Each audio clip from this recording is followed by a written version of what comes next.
If you look at what is called the budget revenue estimates, which we are going to circulate copies,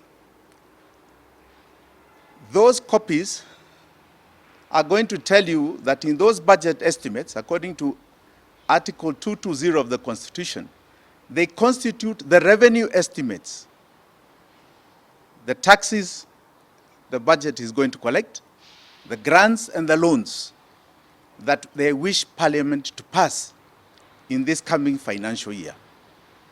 If you look at them, and we are circulating these copies, you will find there is an aspect called domestic debt, domestic loans, domestic borrowing.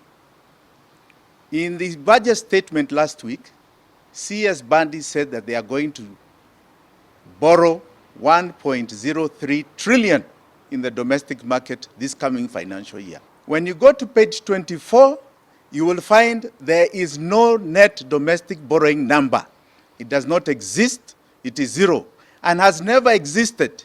Even in the previous years, if you look at each column, has never existed. So this claim of domestic borrowing being legal, it is not.